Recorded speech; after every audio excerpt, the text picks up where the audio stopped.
السلام علیکم ورحمۃ اللہ وبرکاتہ۔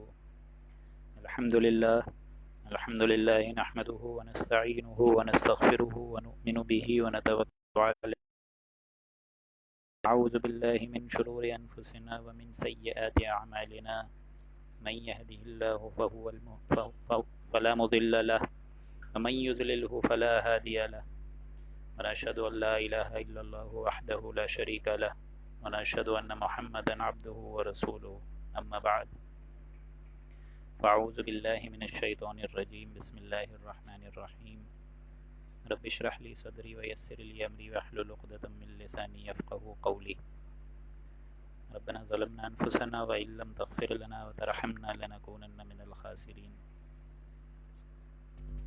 اللهم انك عفو کریم تحب العفو فاعف عنا، آمین۔ اعوذ باللہ من الشیطان الرجیم، بسم اللہ الرحمن الرحیم، الحمد للہ رب العالمین الرحمن الرحیم مالک یوم الدین، ایاک نعبد و ایاک نستعین، اہدنا الصراط المستقیم، صراط الذین انعمت علیہم غیر المغضوب علیہم ولا الضالین، آمین۔ جیسا کہ آپ سب حضرات کے علم میں ہے کہ ہم لوگ نے درس قرآن کا انشاءاللہ آج سے آغاز کر لیا ہے، چونکہ وقت کی مناسبت اور صورتحال جس طریقے سے چل رہی ہے اس پینڈیمک کی، اس حساب سے ہم لوگ جو ہے انشاءاللہ اسی فیس بک پہ اپنا اس سلسلے کو برقرار رکھنے کی کوشش کر رہے ہیں، اور انشاءاللہ آج جو ہے دا اوپننگ چیپٹر جو کہ سورہ فاتحہ ہے اس سے ہم لوگ بسم اللہ کریں گے۔ سورہ فاتحہ ہم لوگ، آپ سب کو پتہ ہے کہ نماز کا ایک جزو لازم ہے، اور بار بار ریپیٹ ہوتی ہوئی آیات ہیں، 7 آیات اس میں شمار ہیں۔ سورہ فاتحہ کے مختلف نام ہیں، جس طرح الکافیہ ہے، الشافیہ ہے، ام القرآن ہے، اساس القرآن ہے۔ اسی طریقے سے قرآن شریف میں سورہ ہجر کے آخری رکوع میں آپ لوگ دیکھیں گے وَلَقَدْ آتَيْنَاكَ سَبْعًا مِنَ الْمَثَانِي وَالْقُرْآنِ الْعَظِيمِ، کہ بے شک اے نبی ہم نے آپ کو وہ عظیم تحفہ دیا ہے، سبع مثانی، جس کی 7 آیات ہیں جو کہ بار بار کنٹینیوس دہرا کے انسان پڑھتا ہے ہر نماز میں، تو اس کو الکافیہ، الشافیہ، ام القرآن، اساس القرآن، سبع مثانی، ان سارے ناموں سے جانا جاتا ہے۔ فاتحہ کہتے ہیں افتتاح کو، کھولنے کو، جس طرح قرآن شریف ہم لوگ اب پڑھ رہے ہیں، اب آگے ہم لوگ کے آگے انشاءاللہ العزیز 30 پارے مکمل انشاءاللہ اللہ کی ذات سے امید ہے کہ وہ بھی ہم لوگ کر لیں گے، لیکن یہ قرآن جو کھلتا ہے، اوپننگ چیپٹر فاتحہ، کھلنا، مفتاح اسی کو ہی کہتے ہیں کہ دروازہ بند ہے اس کو کھول دیا جائے، تو قرآن شریف کا بھی اب دروازہ، پوری کی پوری جو جنت ہے قرآن شریف کی، اس کا اب آغاز ہونے جا رہا ہے۔ غور طلب یہاں پہ ایک بات یہ بھی رہے کہ ہم لوگ کا انشاءاللہ ابتدائی ارادہ تو یہی تھا کہ ہم لوگ انشاءاللہ اس کو پراپر آڈیو ویژول چینل کے ذریعے سے اس پورے سیشن کو اگلے رمضان تک کنٹینیو کریں گے، لیکن پرسوں میں قرآن پڑھ رہا تھا تو اس میں ایک بڑی خوبصورت آیت تھی سورہ حدید کی، الم یأن للذین آمنوا ان تخشع قلوبهم لذکر اللہ وما نزل من الحق، یہ آیت ہم لوگ نے لگائی بھی ہے اسی وال پیپر پہ، جس کی بنا پہ ہم لوگ انشاءاللہ آج درس قرآن اسٹارٹ کر رہے ہیں۔ اس کا مطلب بڑا اہم ہے، اور اس کا مطلب یہ ہے، اس کا ترجمہ تفسیر یہ ہے کہ کیا ایمان والوں کے لیے وہ وقت آ نہیں گیا کہ ان کے دل جھک جائیں اللہ کی یاد میں، اور اس چیز کی طرف جو کہ ہم نے اپنے بندے محمد صلی اللہ علیہ وآلہ وسلم یعنی قرآن شریف جو ان پہ نازل کیا، اس کی طرف لوگوں کے دل جھک نہ جائیں؟ کہ اب بھی انسانوں کے پاس وہ وقت آیا نہیں ہے؟ اگر آپ سب کے سب اپنے ارد گرد دیکھیں تو اس بات کو کہنے سے کوئی بھی قاصر نہیں ہوگا کہ ہمارے پاس گارنٹی وہ وقت آ چکا ہے، کیونکہ آپ دیکھ سکتے ہیں کہ ایک طرف یہ کورونا پینڈیمک پھیلا ہوا ہے، وبا پھیلی ہوئی ہے، دوسری طرف ہم لوگ کو اپنی جانوں کا کوئی علم نہیں ہے۔ ابھی میں آپ سے شیئر کروں کہ ہماری پچھلی سے پچھلی گلی میں بھی ایک کورونا وکٹم کی ایک ڈیتھ ہوئی ہے، اس کے علاوہ ہم لوگ جہاں کام کرتے ہیں نہ جانے کتنے ہزاروں لوگ اس وبا سے شکار ہو کے لقمہ اجل بن رہے ہیں، تو انسان کا کچھ بھروسہ نہیں ہے کہ کب انسان کی موت کا وقت آ جائے۔ تو میں نے یہی سوچا کہ اس پروگرام کو اب باقاعدہ آغاز کر دینا چاہیے، گویا کہ میری اور بھی مصروفیات تھیں، لیکن میں نے یہی سمجھا کہ اب because we all are actually living in the end of times, تو ہم لوگ کے پاس یہ بہت ایک اللہ تعالیٰ کی طرف سے ایک اثاثہ بھیجا گیا ہے قرآن شریف، تو مصحف کے اعتبار سے بھی یہ قرآن شریف کی پہلی صورت مکمل۔ ایک اور بات کی طرف میں آپ لوگ کی طرف توجہ دلانا چاہوں کہ ہمارا جو آغاز میں سیشن کے ہم لوگ نے یہ سوچا تھا، وہ یہی سوچا تھا کہ اس کو پراپر آڈیو ویژول چینل کے ذریعے سے لے کر چلیں گے تاکہ آپ سب کو ساری آیات بھی نظر آتی رہے، ترجمہ بھی انشاءاللہ وہ بھی ہم لوگ کریں گے، انشاءاللہ وہ بھی بیک آف دا مائنڈ میں ہے، پائپ لائن میں یہ پروسیس بھی ہے، اس کو بھی انشاءاللہ کنٹینیو کریں گے تاکہ آپ لوگ ساتھ ساتھ آیات بھی دیکھتے رہیں، ترجمہ بھی آپ کو ساتھ ساتھ نظر آتا رہے، اور انشاءاللہ آڈیو ویژول کے ذریعے آپ لوگ زیادہ فیض یاب ہوں۔ لیکن ابھی فی الحال جب تک وہ پروسیس نہیں ہو رہا، ہم لوگ کی پوری تمام تر کوشش اسی ترجمے اور تفسیر پہ ہے۔ آدھے گھنٹے کا روز ہم لوگ یہ سیشن لیں گے 10 سے لے کے 10:30 تک، تاکہ ایک رکوع کے حساب سے انشاءاللہ اگر چلتے گئے تو 544 رکوع کے قریب ہیں، تو امید ہے کہ اللہ کی ذات سے کہ اگلے رمضان تک انشاءاللہ العزیز قرآن شریف ایک مکمل ہر ایک انسان یہاں پہ اللہ کے اذن سے سب کو سمجھ لیں گے انشاءاللہ۔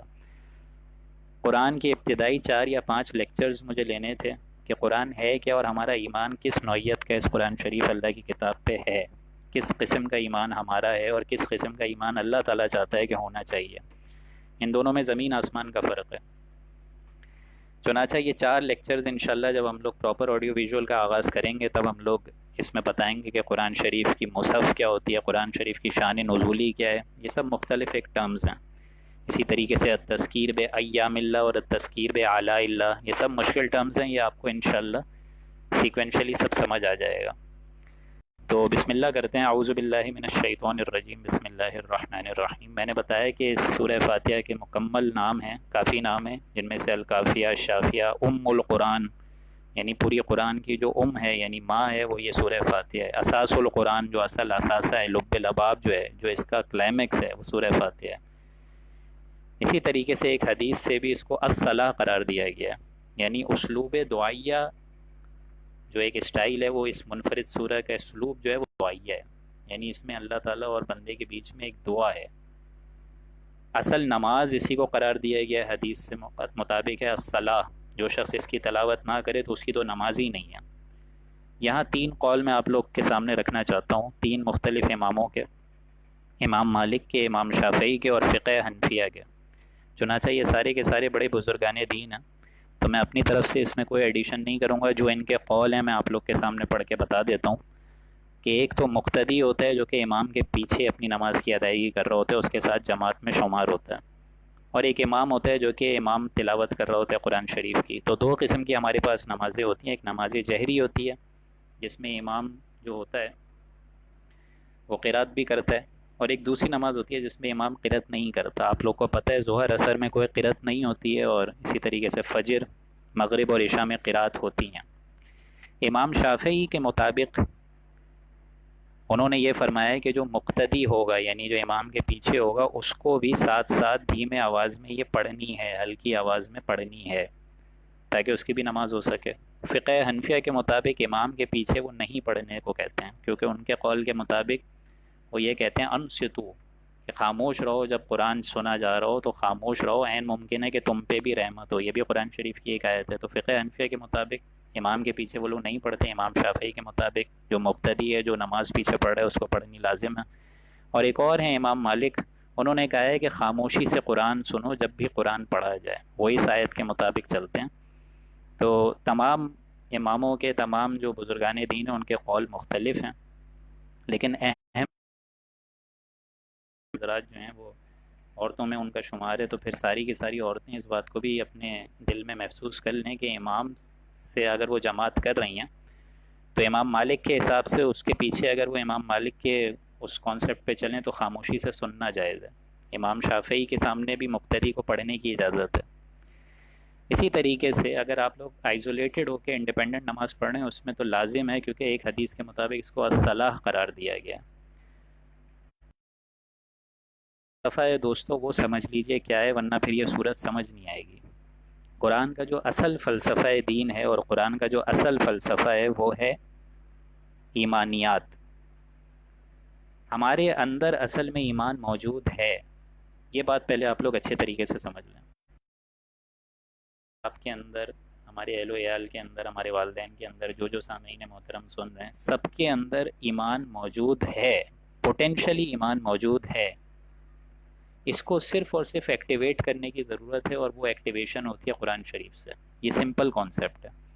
اگر ہم لوگ قرآن کو صرف ایک ایکسرسائز کے طور پہ سنیں گے اور یہ سمجھیں گے کہ قرآن آج کے دن سننا ہے اور پھر اگلی رمضان جب ہم لوگ آئیں گے تو الماری نکال کے دھول مٹی صاف کر کے پھر قرآن پڑھیں گے، تو آپ کو قرآن کی اصل تاثیر کبھی بھی سمجھ نہیں آئے گی۔ جو اصل اس کی حقیقت ہے اور اصل حقانیت ہے، اس کا آپ کے دلوں پہ کبھی بھی منکشف وہ فلسفہ ہوگا ہی نہیں۔ تو قرآن کا جو اصل فلسفہ ہے وہ ہے توحید، وہ ہے ایمانیات، اور ایمان ہمارے اندر موجود ہے، پوٹینشلی موجود ہے، بس اس کو ایکٹیویٹ کرتا ہے یہ قرآن کی آیات۔ گویا کہ ایک شریف النفس انسان کے اندر دو فطرات اللہ تعالیٰ نے، دو فطر، جو فطرت اللہ التی فطر الناس علیہا، یہ آیت آپ لوگ آگے پڑھیں گے کہ اللہ کی وہ فطرت جس پہ اس نے انسانوں کو پیدا کیا، وہ فطرت کیا ہے؟ سلیم الفطرت، اور ایک اور چیز ہوتی ہے سلیم العقل۔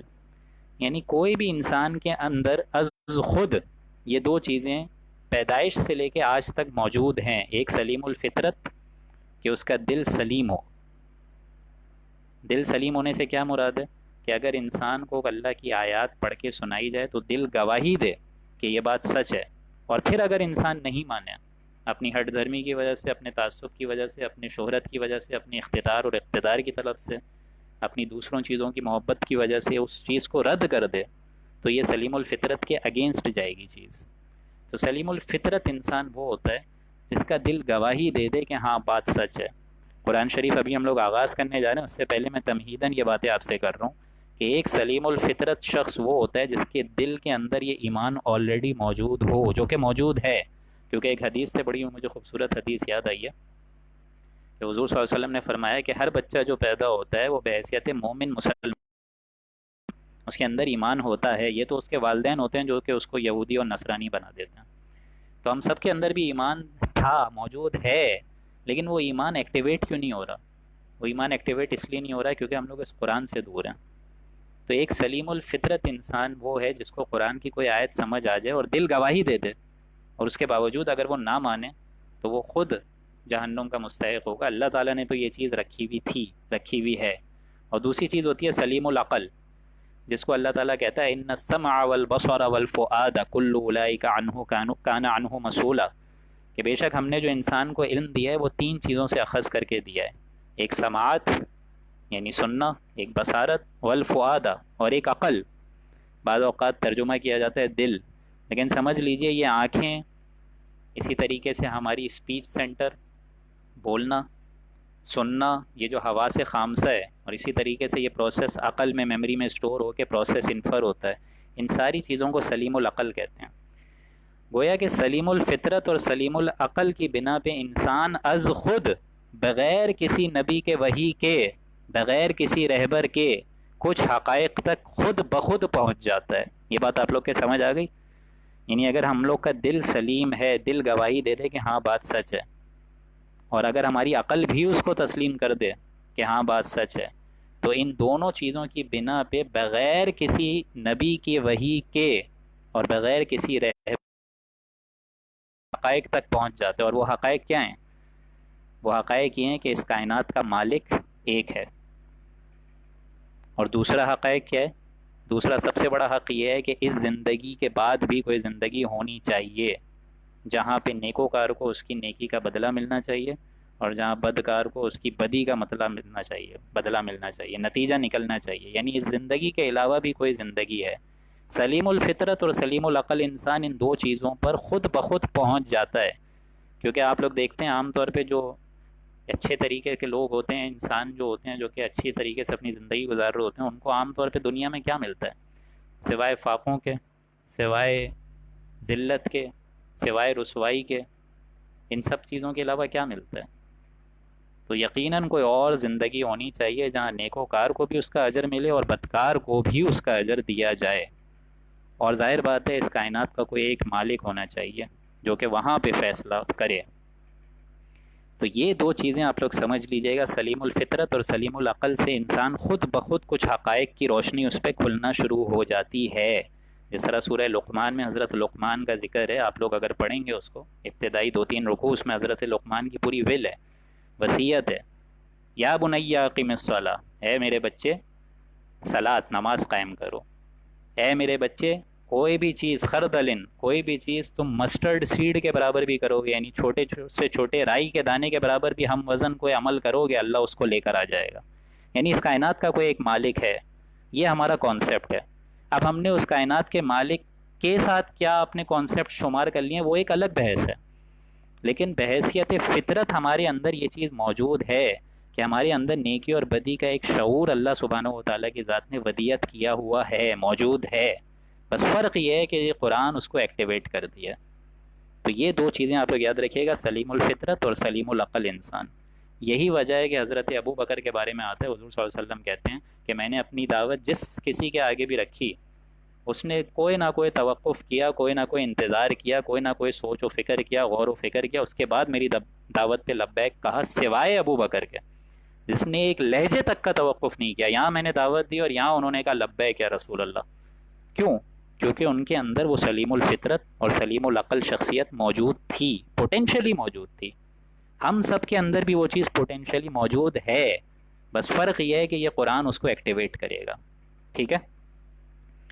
تو یہ میں نے آپ لوگ کو ایک بات بتائی تھی۔ اب ہم لوگ چلتے ہیں سورہ فاتحہ سے۔ سورہ فاتحہ ہم لوگ قرآن شریف کی ابتدائی پہلی صورت ہے، اور میں نے آپ لوگ کو بطن سمجھا دیا، مقصد سمجھا دیا، افتتاح، کھولنا۔ That means this is the opening chapter of Quran شریف۔ اوپننگ چیپٹر، الکافیہ، الشافیہ، ام القرآن، اساس القرآن، سبع مثانی، حضور صلی اللہ علیہ وسلم کے بارے میں آتا تھا۔ سورہ ہجر میں آپ لوگ پڑھیں گے، وَلَقَدْ نَعْلَمُ أَنَّكَ يَضِيقُ صَدْرُكَ بِمَا يَقُولُونَ۔ اے نبی، ہم ان کفار مکہ سے خوب واقف ہیں۔ یہ جو باتیں آپ کو کہہ رہے ہیں، کوئی مجنون کہہ رہا ہے، کوئی شاعر کہہ رہا ہے، کوئی جادوگر کہہ رہا ہے، کوئی فتنہ پرور کہہ رہا ہے، معاذ اللہ، یہ ہمیں خوب معلوم ہے۔ آپ کو کہہ رہے ہیں وَلَقَدْ نَعْلَمُ، ہمیں خوب معلوم ہے، ہمارے ہی تو لوگ ہیں یہ، جس طرح آپ ہمارے نبی ہیں، یہ بھی تو ہماری پیدا کردہ مخلوق ہیں، تو ہمیں تو خوب معلوم ہے یہ آپ کو کیا طعنے بازی کر رہے ہیں۔ وَلَقَدْ نَعْلَمُ أَنَّكَ يَضِيقُ صَدْرُكَ بِمَا يَقُولُونَ، جس سے آپ کا دل مچتا ہے۔ لیکن اس سے پہلے ایک آیت بڑی خوبصورت ہے، وَلَقَدْ آتَيْنَاكَ سَبْعًا مَثَانِي مِنَ الْقُرْآنِ الْعَظِيمِ، کہ ہم نے اے نبی آپ کو یہ اس راہ پہ جو اس جد و جہد کے پروسیس میں جو لگایا ہے، اس میں اب آپ کی بیس کیا ہے؟ اس میں آپ کی بیس ہے قرآن شریف۔ یہ آپ کو کھڑا رکھے گی سالم، یہ آپ کو جھکنے نہیں دے گی، یہ آپ کو ایک دم پوٹینشل ایمان آپ کے اندر برقرار رکھے گی۔ خود حضور صلی اللہ علیہ وسلم کو کہاں سے ملا تھا؟ حضور صلی اللہ علیہ وسلم کو ایمان کہاں سے ملا تھا؟ 40 سال آپ سب کو پتہ ہے ان کی جو زندگی تھی وہ تجارت والی تھی، اس کے بعد جو ہے نبوت کا آغاز ہوا ہے، رسالت کا آغاز ہوا ہے۔ ما کنت تدری مل کتاب ولا الایمان، یہ الفاظ آپ لوگ انشاءاللہ آگے پڑھیں گے آخری نشستوں میں، آخری 10 پاروں میں۔ ما کنت تدری مل کتاب ولا الایمان، اے نبی آپ کو تو نہیں پتا تھا کتاب کیا ہوتا ہے، ایمان کیا ہوتا ہے۔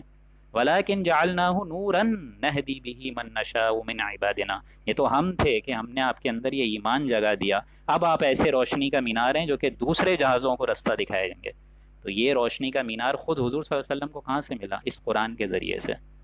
تو گویا اگر ہماری آنکھ اور ہمارے دل ایکٹیویٹ ہو جائیں اس قرآن سے، تو عین ممکن ہے ہمارے اندر بھی وہ ایمان جس کی ڈیمانڈ اللہ کرتا ہے، عین ممکن ہے کہ وہ بھی ہمارے اندر انشاءاللہ العزیز آ جائے۔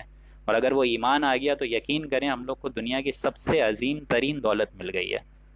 باقی جتنی دولتیں ہیں اس کا کوئی محض نہیں، اس کا کوئی حاصل نہیں، اس کا کوئی بطن نہیں سوائے ایمان باللہ کے۔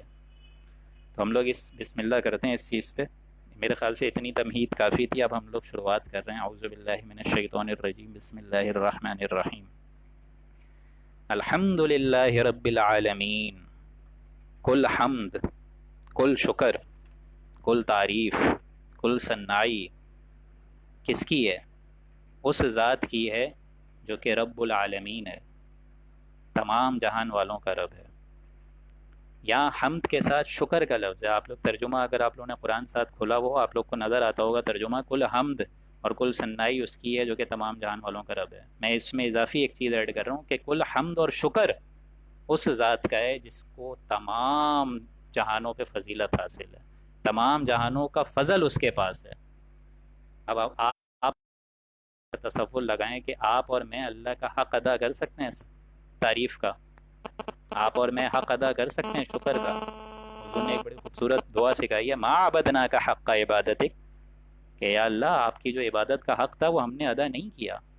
وما شکرناک حق شکرک، کہ اللہ آپ کی جو شکر کا حق تھا وہ ہم نے ادا نہیں کرا۔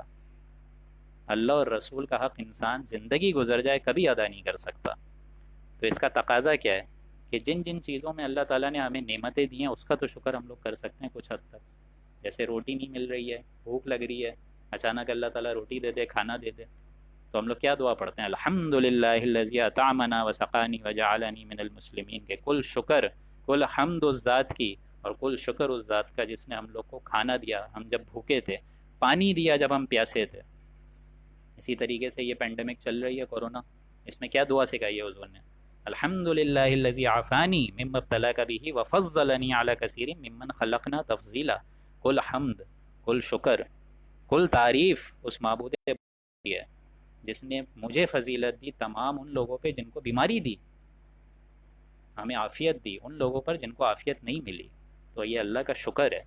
تو اللہ کا حق ہم لوگ کبھی ادا نہیں کر سکتے. الحمدللہ رب العالمین، جو کہ نہ صرف اس جہان کا رب ہے بلکہ تمام جہانوں کا رب ہے. آپ لوگ کو پتہ ہے زیر زمین اتنی مخلوقات ہیں، اسی طریقے سے زیر پانی کی کتنی مخلوقات ہیں. انسانوں کا معبود ہے وہ، جنات کا معبود ہے، ساری چیزوں کا. اسی طریقے سے مشرکوں کا بھی تو وہی معبود ہے، منافقین کا بھی تو وہی معبود ہے، مومنین کا بھی وہی معبود ہے، کافروں کا بھی وہی معبود ہے. معبود تو سب کا ایک ہی ہے، تو مانگنا بھی تو اسی سے چاہیے نا. دعا کرنی چاہیے، کوئی استعادہ حاصل کرنی چاہیے، وہ تو اسی سے کرنا چاہیے اور کسی سے نہیں کرنا چاہیے. تو یہ بات آپ لوگ یاد رکھیے گا. کل تعریف اور کل شکر. ابھی دیکھیں ہم لوگ پہلی آیت پہ ہی ہیں. آپ لوگ کو اندازہ ہو رہا ہوگا کہ ہم لوگ تقریباً 1.5 گھنٹے میں پورا ایک پارہ 1.5 پارہ کرتے تھے رمضان میں، لیکن میں نے سوچا کہ اب اس کہ اللہ ایک ایک آیت سمجھنے کی توفیق دے. کیونکہ حضور کی ایک بڑی خوبصورت سینگ تھی حجۃ الوداع میں، بلغوا عنی ولو بآیہ، کہ ایک آیت بھی میری طرف سے پہنچاؤ لیکن پہنچاؤ ضرور. آپ لوگوں نے ماشاءاللہ مبارک آیت اس طریقے سے سمجھی ہے کہ مجھے امید ہے کہ آپ لوگ نماز میں بھی اسی ردھم کے ساتھ پڑھیں گے. الحمدللہ رب العالمین. گویا کہ ان تمام حقانیت سے انسان خود واضح ہو جاتا ہے کہ اس کائنات کا مالک ایک ہے، اس زندگی کے بعد بھی ایک زندگی ہونی چاہیے. یہ ساری چیزوں کے بعد الحمدللہ رب العالمین. لیکن اس کے ساتھ ساتھ الرحمن الرحیم. اچھا ایک اور بات یہاں رہ گئی ہے، رب کے عربی میں جو رب آتا ہے وہ مالک کے لیے آتا ہے، پروردگار کے لیے بھی آتا ہے. تو الحمدللہ رب العالمین. قرآن میں آپ لوگ کہیں پہ بھی خدا لکھا ہوا کہیں نہیں دیکھیں گے. رب دیکھیں گے یا اللہ دیکھیں گے. اور خدا کو میں بار بار کہتا ہوں خدا نہیں بولا کریں آپ لوگ، اللہ بولا کریں، کیونکہ اللہ بڑا خوبصورت ایک نام ہے. اللہ کے تمام ناموں میں سب سے بہترین اور چوٹی کا نام جو ہے وہ خود اللہ ہے، اور اس کے بعد رحمان ہے. لہٰذا دوسری آیت جو آپ لوگ اس کی دیکھ رہے ہیں الرحمن الرحیم. اللہ تعالیٰ نے جب اس دنیا کا آغاز کرا تھا دوستوں تو یہ باقاعدہ بتایا تھا فرشتوں کو کہ میری رحمانیت میرے غضب پہ ہمیشہ بھاری رہے گی. میرے انسان جتنے بھی گناہ کر کے لائیں لیکن میری رحمانیت، میری جو رحم ہے، رحم کا جو تقاضا ہے وہ میں ان کو غضب کے اوپر اپنے رکھوں گا. اپنی جو رحمانیت ہے وہ ہمیشہ غضب کے اوپر رکھوں گا اپنا. رحمان اور رحیم میں آپ لوگوں نے ایک بات نوٹ کری ہوگی، الرحمن الرحیم. رحمان اور رحیم کے بیچ میں واؤ کا اضافہ نہیں ہے. سورہ حدید کی ابتدائی رکوع میں اللہ تعالیٰ نے اپنی شان غفاری بتاتے ہوئے فرمایا هو الاول والآخر والظاہر والباطن، کہ وہی اول ہے، پہلے بھی وہی تھا، آخر بھی وہی ہے. جب ساری دنیا ختم ہو جائے گی آخر میں بھی وہی رہے گا. والظاہر، اور ظاہر بھی وہی ہے، کھلا بھی وہی ہے. والباطن، اور اسی طریقے سے اتنی وہ لطیف اور پوشیدہ ذات ہے کہ انسان اس کا ادراک کر ہی نہیں سکتی. عام انسانی علم اس کا ادراک کر ہی نہیں سکتی، اس کا سوچ ہی نہیں سکتی.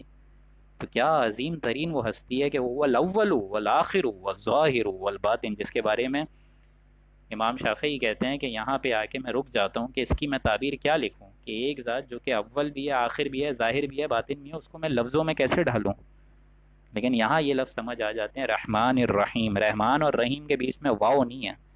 اس کا مطلب کیا ہے کہ وہ ذات الرحمان ہے اور الرحیم ہے. اللہ کی تمام صفات میں سب سے چوٹی کی صفات جو ہے وہ الرحمن ہے.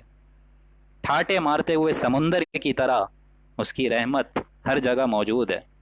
آپ اگر اللہ کی کبریائی کریں پھر بھی اس کی رحمانیت ہر جگہ موجود ہے. آپ اس کی نعمتوں کا شکر بجا لائیں یا نہ لائیں پھر بھی اس کی رحمانیت ہر جگہ موجود ہے. وہ آپ اپنی ذات میں خود رحمان ہیں.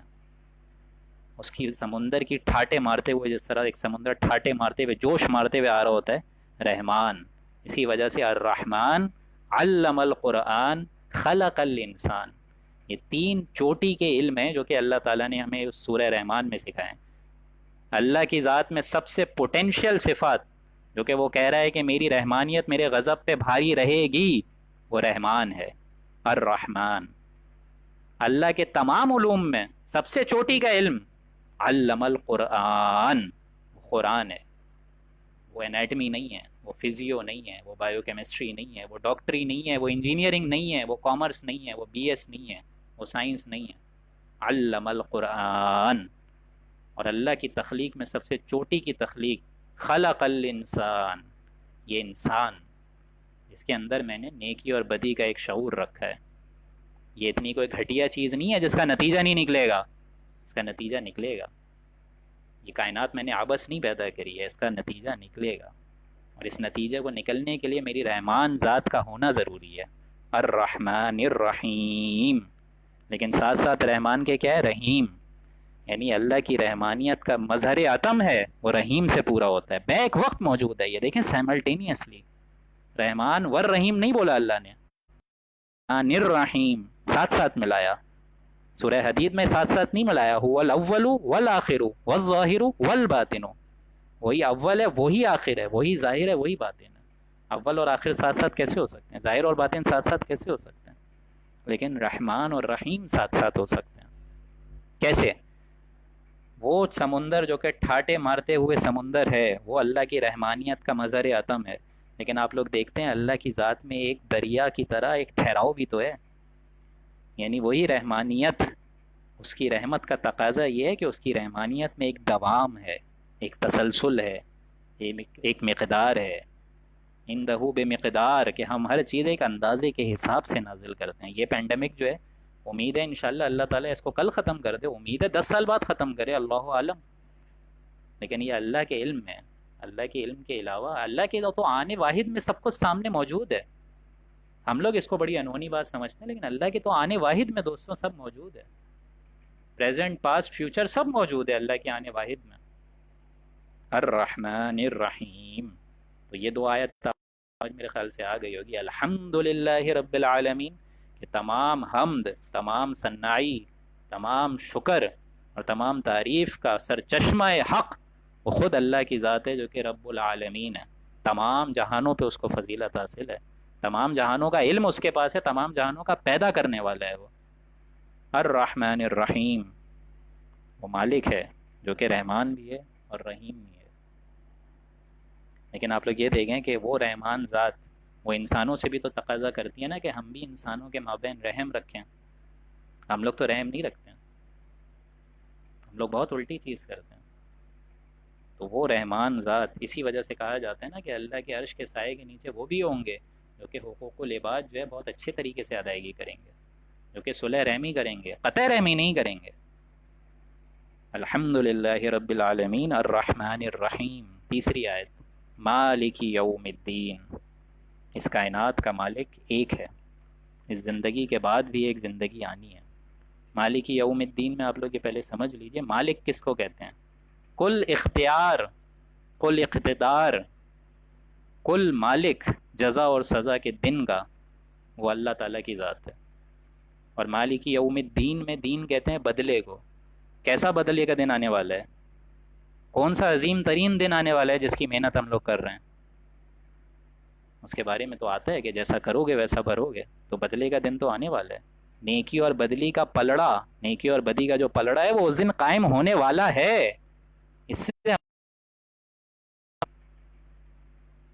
تو مالک یوم الدین، کہ مالک ہے وہ یوم دین کا۔ اور مالک یوم الدین میں سورہ انفطار میں آپ لوگ پڑھیں گے، آخری صورت میں، آخری پاروں میں، 30ویں پارے میں، جس کے بارے میں آتا ہے وما ادراک ما یوم الدین، تمہیں کیا معلوم یوم الدین کیا ہے؟ ثم ما ادراک ما یوم الدین، تمہیں کیا معلوم کہ یوم دین ہے کیا، جزا اور سزا کے دن کا ہے مطلب تمہیں پتہ بھی ہے کیا ہے؟ وما ادراک ما یوم الدین ثم ما ادراک ما یوم الدین یوم لا تملک نفس لنفس شیئا، وہ دن ایسا ہوگا جس دن کوئی جان کسی اور جان کے حوالے سے کسی چیز کے حاکم ہی نہیں ہوگی۔ یوم لا تملک، مالک ہی نہیں ہوگا اور کوئی اس دن سوائے اللہ کے۔ یوم لا تملک، نہیں ہوگا مالک سوائے اللہ، مالک نفس لنفس شیئا والامر یوم، اور مالک کا تقاضا کیا ہوگا؟ اللہ تعالیٰ اس دن کیا کرے گا؟ والامر یومئذ للہ، کہ تمام امر کا فیصلہ اس دن اللہ ہی سنائے گا، اللہ کی ہی عدالت سنائے گی۔ اب آپ لوگ یہ سوچ لیجئے کہ ہمارے کتنے تقاضے ہیں اس دن کے، ہماری کتنی وشفل تھنکنگز ہیں۔ تلک امانیہم، یہ ابھی آپ لوگ آگے انشاءاللہ کل پڑھیں گے، کل پرسوں کی نشست میں، کہ یہ یہود و نصارہ کہتے ہیں کہ ہمارے امانی ہیں، ہماری وشفل تھنکنگز ہیں، we are the chosen people of the Lord. ایسا نہیں ہے۔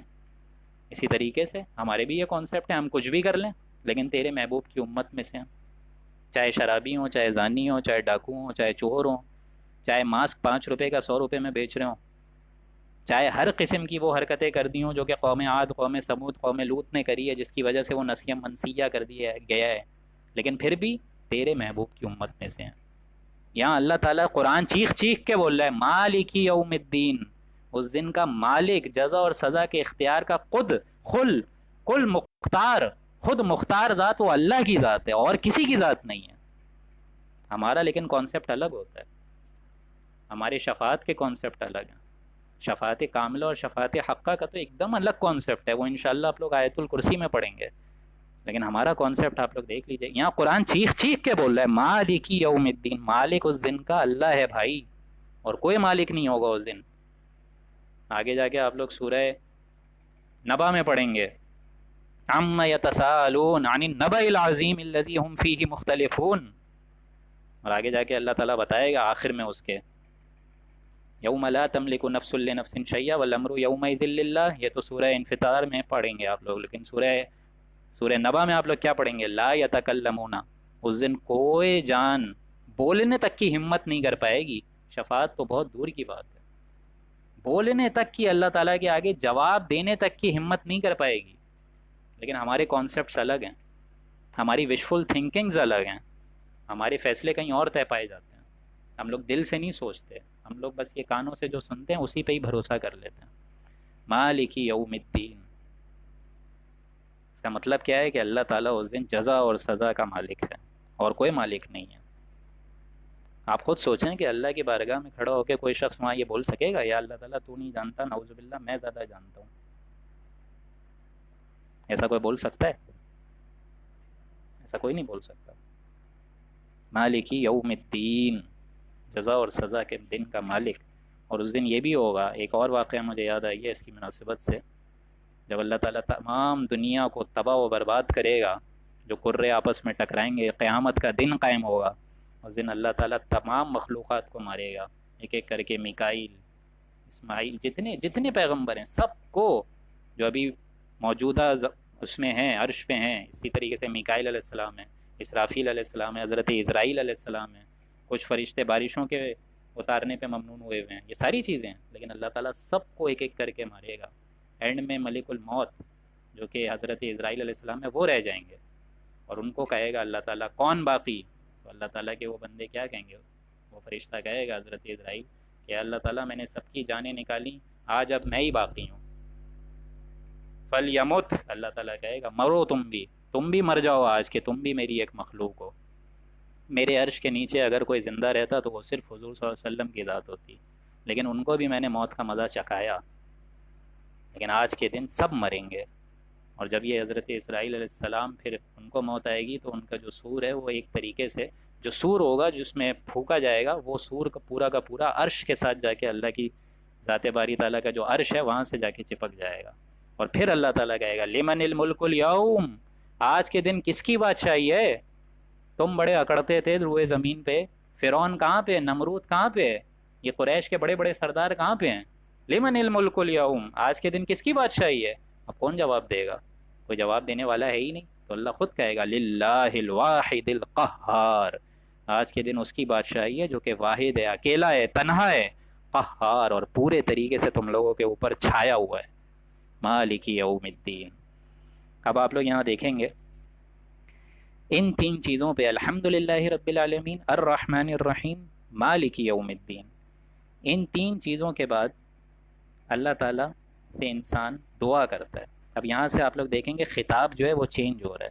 ابھی تک آپ لوگ کو ساری غیب کی باتیں سمجھ آ رہی ہوں گی کہ اللہ ہے، رحمان ہے، رحیم ہے، جزا اور سزا کا دن آنے والا ہے، ساری باتیں اپنی جگہ پہ، لیکن ان تمام چیزوں سے آپ لوگوں کے اندر ایک چیز پیدا ہوئی ہوگی جس کو ایمان باللہ کہتے ہیں، کہ الحمدللہ رب العالمین الرحمن الرحیم مالک یوم الدین سے آپ لوگوں کے اندر ایمان بالآخرت یہ بیدار ہو جاتا ہے کہ اب ان دو چیزوں کے بعد انسان اللہ سے دعا کرتا ہے کہ یا اللہ تعالیٰ ہم لوگ تیری سلیم الفطرت اور تیری سلیم العقل کی جو تو نے ہمارے اندر ودیت کی تھی، جس سے ہمارے اندر ایمان باللہ اور ایمان بالآخرت پہنچ گیا، بغیر کسی نبی کے وحی کے، بغیر کسی رہبر کے، بغیر کسی حقائق کی خود رہنمائی کے، ہم لوگ خود اللہ تعالیٰ ان تمام چیزوں تک ایمان باللہ اور ایمان بالآخرت تک پہنچ گئے، لیکن اب آگے کیا کریں یا اللہ تعالیٰ؟ آگے کیا کریں؟ آگے کس طرح اپنی زندگی گزاریں؟ میں اپنی زندگی کیسے گزاروں؟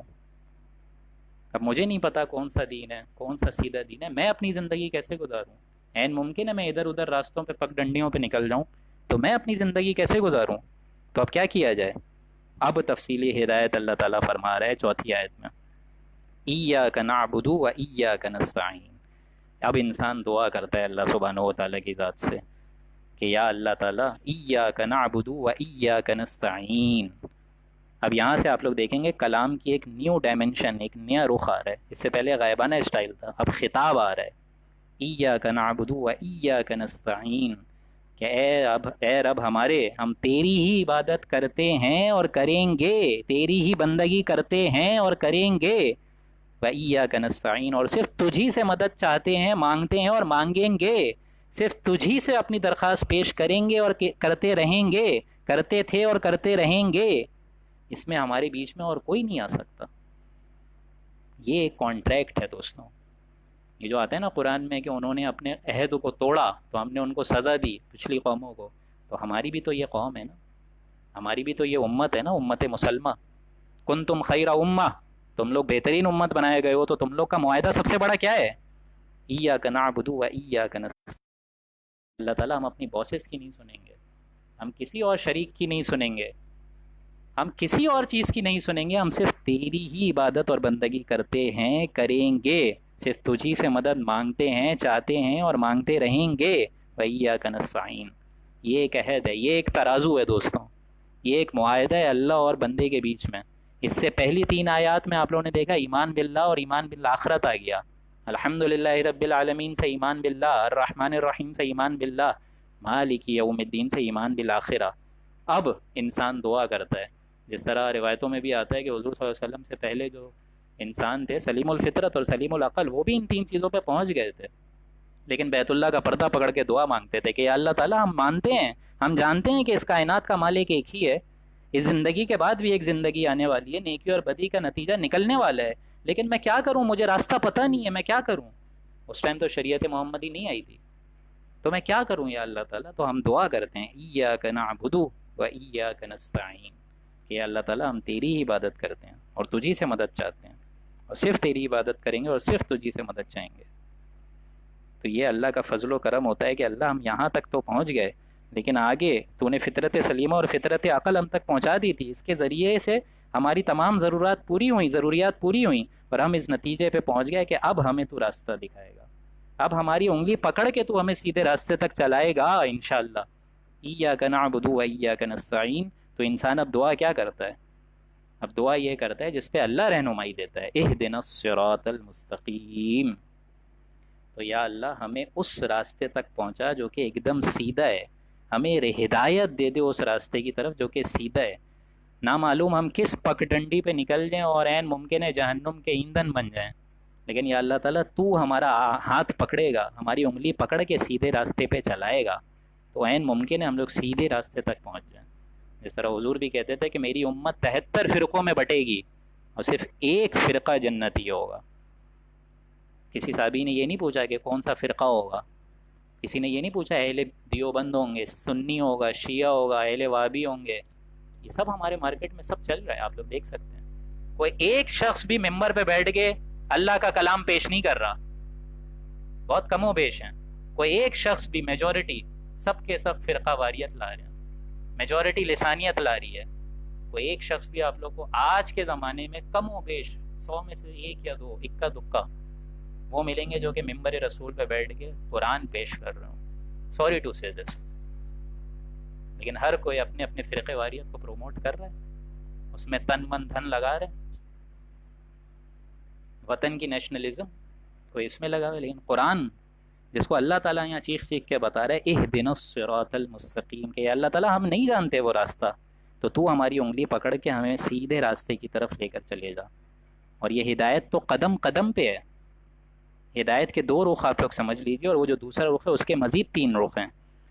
ایک ہدایت ہوتی ہے انفرادی سطح پہ، کہ انسان جب بھی اپنی زندگی گزارتے ہے اس کے آگے دو آپشن ہوتے ہیں جس کے لیے وہ استخارہ کرتا ہے. استخارے کو بھی آج کل ہمارے معاشرے میں ڈرامہ بنا دیا ہے کہ رشتہ نہیں ہو رہا، استخارے میں خواب نظر نہیں آیا. بھائی دنیا اسباب کی جگہ ہے، آپ اسباب اختیار کریں. حضور صلی اللہ علیہ وسلم کو جب صحابی یہ استخارے کی دعا سیکھتے تھے تو حضور صلی اللہ علیہ وسلم کے بارے میں کہتے تھے کہ حضور صلی اللہ علیہ وسلم نے جس طرح ہمیں قرآن سکھایا ہے اس طرح یہ استخارے کی دعا سکھائی ہے، اور اس استخارے کا ہم نے نعوذ باللہ کتنا بڑا مذاق بنا لیا ہے کہ رشتہ نہیں ہو رہا، استخارے میں نظر نہیں آیا تھا خواب اچھا. یہ انتہائی جہالت ہے دوستوں، انتہائی جہالت ہے. بہت کم لوگ اس طرح کے ہیں جو کہ پراپر استخارہ کرتے ہیں، استخارے کا اصل مقصد جانتے ہیں ہوتا کیا ہے استخارہ. تو استخارے میں بھی وہی دعا ہے کہ یا اللہ تعالیٰ ہمارے لیے جو قدم قدم پہ رہنمائی اور ہدایت ہمیں چاہیے، ہمارے آگے دو آپشن ہیں، یہاں جاؤں وہاں جاؤں کہاں جاؤں. تو یا اللہ تعالیٰ اگر یہ چیز میرے معاملے میں اچھی ہے دنیاوی لحاظ سے، دینی لحاظ سے اور اخروی لحاظ سے، آخرت کے لحاظ سے، تو اس کو میرے لیے آسان فرما دے.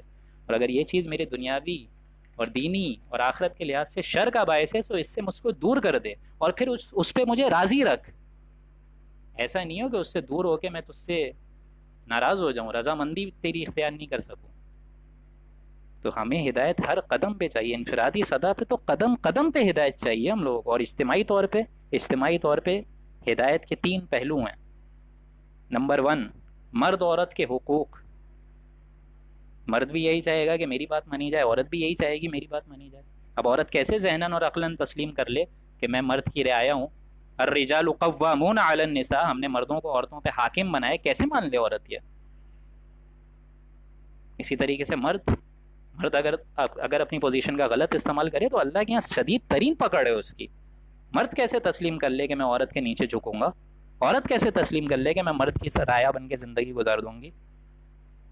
تو یقیناً ایک نظام ہونا چاہیے، اور یہ نظام وہی ہستی دے سکتا ہے جس نے مرد کو بھی بنایا ہو عورت کو بھی بنایا ہو. اس کے لیے تو تمام مخلوق ایک جیسی ہے. تو اجتماعی طور پہ مرد اور عورت کے جو حقوق ہیں اس کا بھی ہدایت کا اصل سرچشمہ اللہ کی ذات ہے. اور دوسرا ہدایت کا پہلو اجتماعی طور پہ کیا ہوتا ہے؟ حکومت اور فرد. حاکم کبھی چاہے گا کہ فرد کو پوری پے ملے؟ اسی طریقے سے فرد بھی تو یہی چاہیں گے نا، ہم کام نہ کریں اور پوری پے ملے. میں اس کی بات کیوں مانوں، وہ کیوں نہ میری بات مانے؟ حکومت اور فرد میں بھی تفریق ہوتی ہے. فریڈم آف وائس، مساوات مرد و زن، عورت مارچ، سب کیا ہے؟ ایسا کوئی نظام اس ذات کی طرف سے ہونا چاہیے جو کہ حکومت کو بھی جس نے پیدا کیا ہو، جس نے فرد کو بھی مبعوث کیا ہو.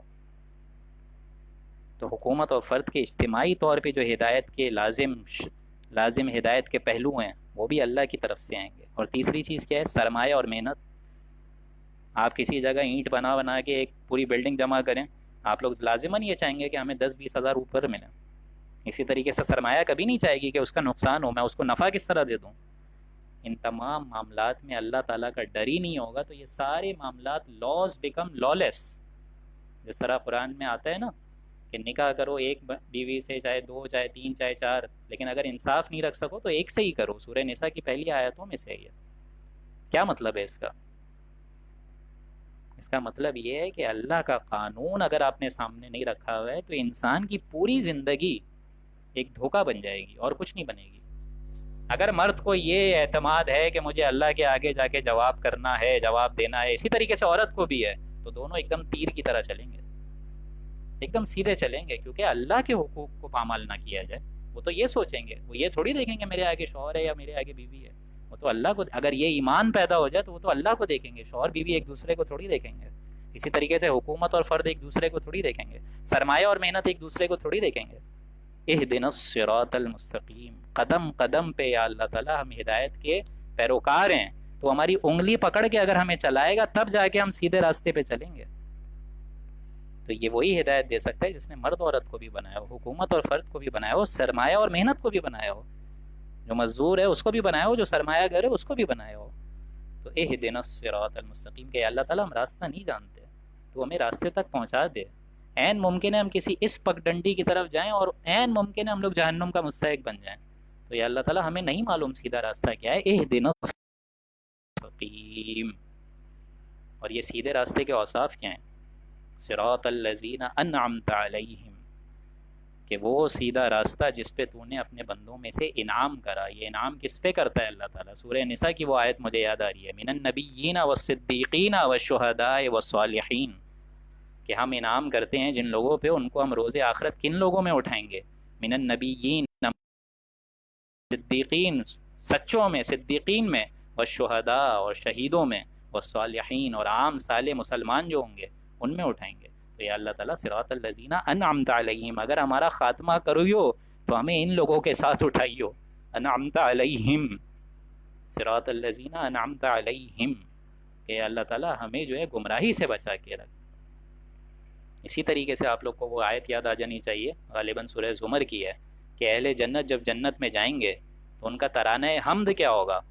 الحمد للہ الذی ہدانا لہذا وما کنت لنہتدی لولا ان ہدانا اللہ، کہ کل حمد، کل تعریف، کل ثنائی، کل شکر اس ذات کا ہے جس نے ہمیں ہدایت دی کہ ہم لوگ یہاں تک آ گئے. الحمد للہ الذی ہدانا لہذا، کہ ہم لوگ اس جنت تک آ گئے.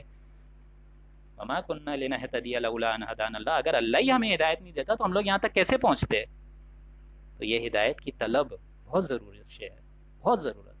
اور اس ہدایت کا جو اس امت نے مذاق اڑایا ہے کہ سوائے قرآن کے سب چیزیں پڑھنے کو ایک دم مبوس ہیں لیکن قرآن نہیں پڑھیں گے.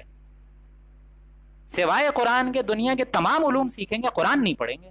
مجال ہے کہ ہٹ کے دکھائیں اس سے. سوائے قرآن کے انگلش اتنی اچھی سیکھ لیں گے کہ امریکنز کو سکھا کے آ جائیں گے، لیکن اتنا قرآن نہیں سیکھیں گے کہ دل پہ براہ راست قرآن افیکٹ کر سکے. اور ایک بار قرآن نے اگر آپ سے دوستی کر لی اور آپ نے اس سے دوستی کر لی اور قرآن کی حقیقت آپ پہ منکشف ہو گئی تو خدا کی قسم کھا کے کہتا ہوں آپ کو کسی اور کام میں دل نہیں لگے گا. یہ کیا عام ہے؟ گھس گھس کے تنخواہ ہو گئی 60,000، 1 lakh, 2 lakh, 4 lakh, 10 lakh. were you created for that؟ اہدنا الصراط المستقیم صراط الذین انعمت علیہم، لیکن اس کے ساتھ ساتھ غیر المغضوب علیہم ولا الضالین. یا اللہ اس راستے سے ہمیں بچا لیجیو جس راستے میں گمراہ لوگ پڑ گئے اور ولا الضالین، اور گمراہی کے انجام میں وہ ایک دم بھٹکتے رہے. غیر المغضوب علیہم ولا الضالین، یہ گمراہی بدنیتی کی وجہ سے ہوتی ہے دوستوں. اور اس گمراہی کا سب سے بڑا سد باب کون ہے؟ آپ لوگ بتائیے مجھے. سب سے بڑی مغضوب علیہم قوم کون ہے؟ آپ لوگ مجھے کمنٹس میں لکھیے نا. مسلمان ہیں کون ہیں؟ یہودی ہیں، نصاری ہیں، کون ہیں؟ مغضوب علیہم قوم کون ہے؟ آپ لوگ بتائیے مجھے. سب سے بڑی مغضوب علیہم قوم ہے یہود، جن پہ حضرت موسیٰ علیہ السلام جیسے جلیل القدر نبی آئے، انہوں نے ان کو ٹھکرایا، ان کی ہدایت پہ، اپنی روشنی پہ عمل نہیں کرا، ان کی ہدایت پہ. ان کے سامنے تورات جیسی عظیم ترین کتاب آئی اور پے در پہ 1400 سال تک لگاتار نبیوں کا تار تو کبھی ٹوٹا تک نہیں، لیکن انہوں نے کیا کیا؟ اپنی ہٹ دھرمی کی وجہ سے، اپنی بدنیتی کی وجہ سے ضلالت کے اندھیروں کو چن لیا. تو اللہ نے بھی یہی کہا جاؤ بھٹکتے رہو اسی سرزمین میں. اللہ کا قانون کبھی بھی دوستوں امت ٹو امت چینج نہیں ہوتا، نبی ٹو نبی چینج نہیں ہوتا، امت ٹو امت تو بہت دور کی بات ہے بھائی. اب آپ لوگ سوچیں کہیں ایسا ہی تو نہیں ہے کہ ہم لوگ نے بھی اس گمراہی کے اندھیروں کو خرید لیا ہے، بدنیتی کے اندھیروں کو خرید لیا ہے، اور جو اصل کلام ہے اس کو پیٹھ پیچھے رکھ دیا ہے. اللہ تعالیٰ بولتا ہے نا، اللہ کا نبی نے فرمایا تھا اے میرے لوگوں قرآن کو تکیہ مت بنا لینا کہ اس کو ایک ذہنی سہارا بنا لیا کہ ہمارے پاس قرآن شریف ہے، chosen people of the lord, ہم لوگ یہ ہیں. نہیں، بلکہ اس کی تلاوتہ آناہ اللیل والنہار، اس کی تلاوت کرنا صبح اور شام، اس کی تلاوت کرنا تاکہ تم پہ رحم ہو سکے روز قیامت. اور ہمارا معاملہ الگ ہے. ہم نے جو ہے اپنی بیوی اپنی جو بچیاں ہیں ان کو رخصت کرنے کے لیے قرآن کا سایہ رکھا ہوا ہے. یہ آتے ہیں ہمارے سالے صاحب اور قرآن کے نیچے اپنی بیٹی اپنی بہن کو رکھتے ہیں اور ہمارے حوالے کرتے ہیں. کوئی مر رہا ہوتا ہے سورہ یاسین پڑھ لیتے ہیں ہم لوگ، کہیں تدفین ہو جاتی ہے وہاں سورہ بقرہ کی ابتدائی اور آخری آیات پڑھ لیتے ہیں ہم لوگ. کہیں سوئم ہو جاتا ہے 3 دن تک 40 قرآن ختم ہوئے ہیں. آپ لوگ سوچیں اپنے اندر، آج کی رات جھانکیں اور سوچیں اور مجھے جواب دیجئے کہ did Quran was revealed for that? Quran تو وہ جو نظام لایا اس کو نافذ کرو یار. وَمَن لَّمْ يَحْكُم بِمَا أَنزَلَ اللَّهُ فَأُولَٰئِكَ هُمُ الْكَافِرُونَ. جو اللہ کی اتارا کردہ شریعت پہ عمل نہیں کرتے اور نافذ نہیں کرتے وہی تو کافر ہیں. وَمَن لَّمْ يَحْكُم بِمَا أَنزَلَ اللَّهُ فَأُولَٰئِكَ هُمُ الْفَاسِقُونَ. وہی فاسق ہیں. وَمَن لَّمْ يَحْكُم بِمَا أَنزَلَ اللَّهُ فَأُولَٰئِكَ هُمُ الظَّالِمُونَ. وہی ظالم ہیں. ظالم کافر فاسق تو ہم لوگ ہی بن گئے نا پھر. اور ہم لوگوں نے ذہنی تکیہ بنایا ہوا ہے اس کو کہ ہمارے پاس اللہ کی کتاب ہے، رمضان میں اس کو پڑھ کے کسی کو بخشوا دیا تو بہت بڑا ہم نے کوئی تیر مارا ہے. غیر المغضوب علیہم ولا الضالین.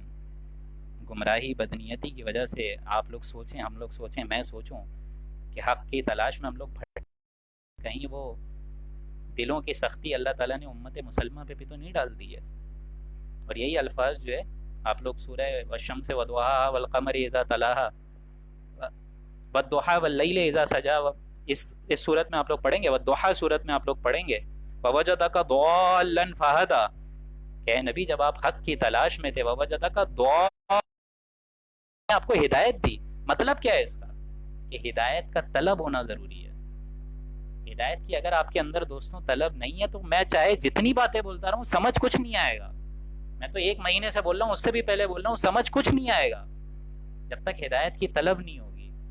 اگر آپ لوگ یہ سوچ کے میرا سیشن اٹینڈ کریں گے کہ آدھا گھنٹہ 1 گھنٹہ ثواب ملے گا، آپ لوگ یقین کریں قرآن سمجھ نہیں آئے گا جب تک آپ لوگ آج کی رات ارادہ نہیں کریں کہ اس قرآن کے مطابق اپنی زندگیوں کو چینج کریں گے، اپنے پلیٹ فارم کو چینج کریں گے.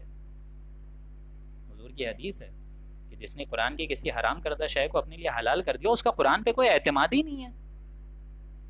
تو اس چیز کو اپنے اندر بیدار کرنا ہوگا، آج کی رات سمجھنا ہوگا. ایک اور حدیث ہے بڑی خوبصورت کہ ابن آدم کے قدم روز قیامت ہل نہیں سکیں گے جب تک 5 چیزوں کا جواب نہ دے دے.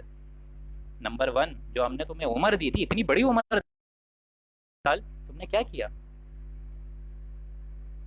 اتنی بڑی عمر میں تو بڑے بڑے ہوش بندوں کے ہوش ٹھکانے آ جاتے ہیں، تم نے کیا کیا؟ نمبر 2، دوسرا سوال، تمہیں میں نے جوانی دی تھی، جوانی میں کیا کیا؟ آپ میں سے اکثر لوگ جوان ہیں، کیا کیا ہم لوگوں نے جوانی میں؟ کل کو خدا نہ کرے کورونا کی پینڈیمک میں ہم لوگ شمار ہو کے اس دنیا سے لقمہ اجل بن کے نکل جائیں، ہے کوئی ہمارے پاس ایسا عمل جو کہ اللہ کے سامنے جا کے پیش کر سکیں؟ تمہیں اتنی بڑی جوانی دی تھی میں نے، اس میں کیا کیا؟ زینت اختیار کر کے بیٹھے رہے.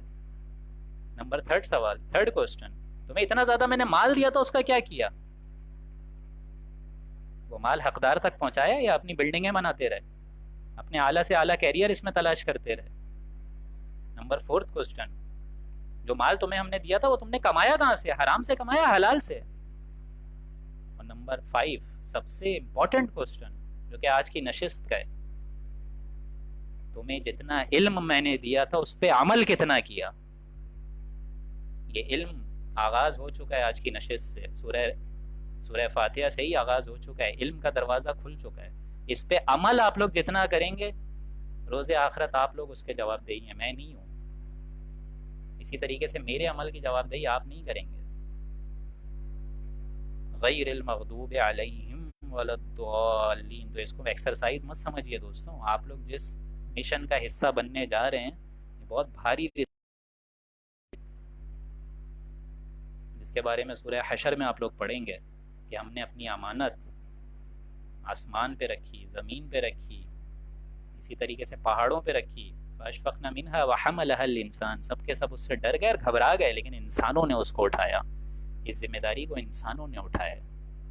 انہ کان ظلوما جہولا، حالانکہ وہ ظالم بھی ہے، جاہل بھی ہے. تو یہ جو ہم لوگ نے آج کی ایک سورہ مبارکہ پڑھی ہے، خدا را اس کو اس اسٹائل میں پڑھیں کہ نماز میں ہم لوگ کو یہ چیز سمجھ آئے کہ ہم لوگ کس اعلیٰ ترین ذات سے مخاطب ہیں یار، کس چیز سے ہم لوگ دعا مانگ رہے ہیں، کس ذات سے ہم لوگ دعا مانگ رہے ہیں، کیا دعا مانگ رہے ہیں. اور اختتام پہ میں آپ لوگ کو چاہتا ہوں کہ ایک حدیث قدوسی مسلم شریف کی سنا دوں، پھر ہم لوگ اختتام کرتے ہیں. حدیث قدوسی ہے کہ جب میرا بندہ یہ سورہ فاتحہ پڑھتا ہے، جو سورہ فاتحہ کے بارے میں اللہ سبحانہ و تعالیٰ آج خود فرما رہا ہے کہ میں نے نماز کو اپنے اور اپنے بندے کے درمیان آدھا ادا کر دیا ہے. آدھا حصہ میرے بندے کا ہے اور آدھا حصہ میرا ہے. کیا ہے وہ آدھا حصہ بندے کا اور کیا ہے وہ آدھا حصہ اللہ کا؟ سنیے آپ لوگ. اور اس آدھے حصے میں جو میرا بندہ مانگتا ہے میں اس کو دیتا بھی ہوں. وہ آدھا حصہ بندے کا اور آدھا حصہ میرا کیا ہے؟ سنیے. جب بندہ کہتا ہے الحمدللہ العالمین، قال کہ میرے بندے نے میری حمد بیان کری، ثنائی بیان کری ہے، شکر بیان کرا ہے.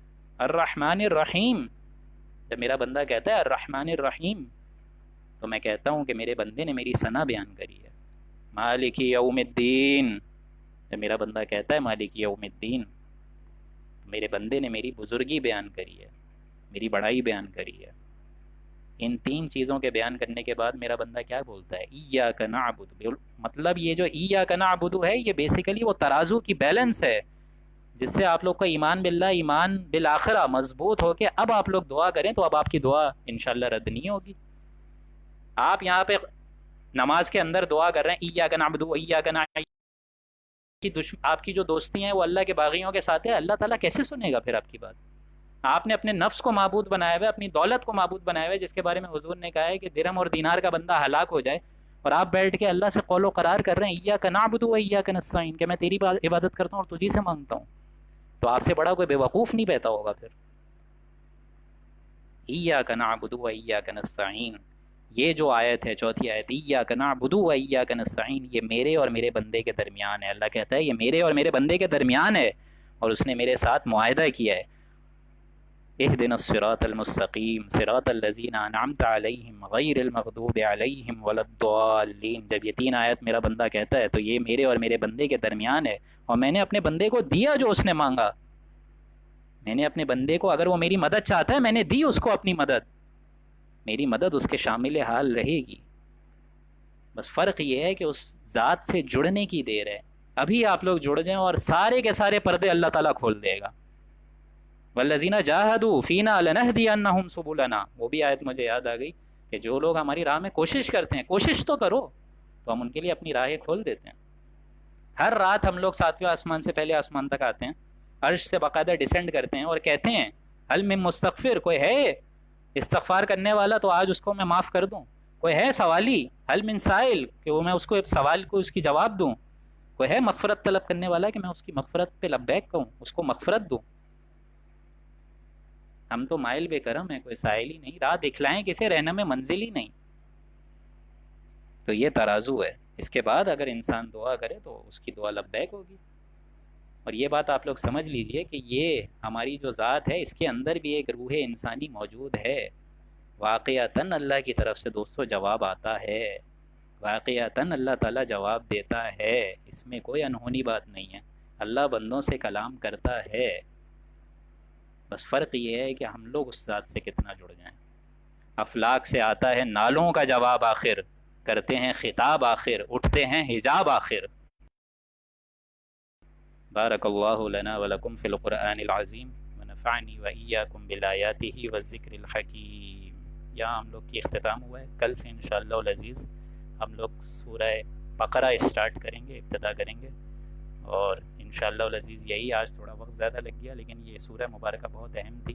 امید ہے آپ لوگ کو سمجھ آئے گی، اور امید کرتا ہوں میں آپ سب سے کہ آپ لوگ نماز میں اسی طریقے سے آپ لوگ پڑھیں گے کہ گویا کہ اللہ آپ سے ہم کلام ہو رہا ہو، اور اس میں کوئی انہونی بات نہیں ہے. اللہ تعالیٰ جواب دیتا ہے. جس طرح میں نے آپ کو علامہ اقبال کا بڑا خوبصورت شعر سنایا، افلاک سے آتا ہے نالوں کا جواب آخر، کرتے ہیں خطاب آخر، اٹھتے ہیں حجاب آخر. بارک اللہ لنا ولکم فی القرآن العظیم ونفعنی وإیاکم. صدق اللہ العظیم. آمین یا رب العالمین.